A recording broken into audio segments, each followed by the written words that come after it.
Salut, moi la vidéo que tu as faite sur le port du voile ou pas m'a fait mal. Ma fille s'est toujours voilée et je lui disais toujours de prendre exemple sur toi. Depuis qu'elle a vu ta vidéo, elle a mal. Je ne comptais pas répondre à cette énième polémique parce que tout simplement pour moi les gens n'allaient pas y croire. Ils allaient comprendre que ça a été monté de toutes pièces. Mais visiblement il y a énormément de personnes qui y croient et qui du coup m'envoie des messages, je suis trop triste, ou ma chérie, enlève pas ton voile, etc. Alors que j'ai jamais dit que moi je voulais retirer mon voile. Ça n'est pas le cas.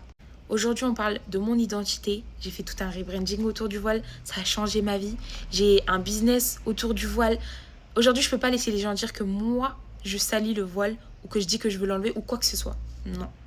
Alors, j'ai fait une story Snapchat pour expliquer l'épreuve qu'est le voile en tant que femme. Alors, certes, on ne le vit pas toutes de la même façon, mais il y a énormément de cas qui reviennent où la femme perd confiance en elle. Et on nous vend toujours le voile comme un état de plénitude, tu vas te sentir en face avec Allah, et c'est vrai, je me sens super en face, et je me sens protégée, et je sais que si je le retire demain, je me sentirai certes belle, mais je me sentirai très mal. Il y a aussi une phase à laquelle je ne m'attendais pas, c'est quand tu as cette baisse de foi, et quand en fait tu n'arrives plus à te sentir toi, tu n'arrives plus à te sentir jolie, et ça existe.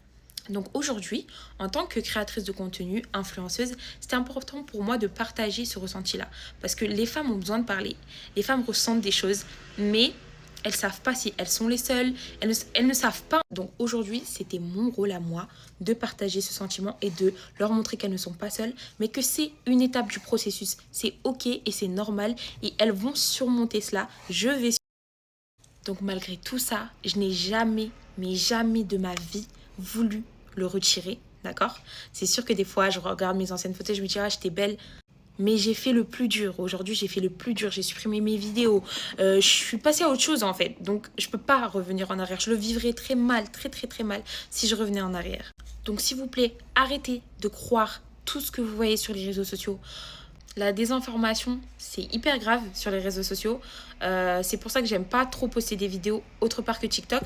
Parce que je sais qu'il y aura toujours des comptes qui vont screener, aller mettre ça sur TikTok et raconter du n'importe quoi ou sortir de leur contexte. Donc voilà, s'il vous plaît, renseignez-vous bien avant de croire ce que vous voyez, surtout sur TikTok.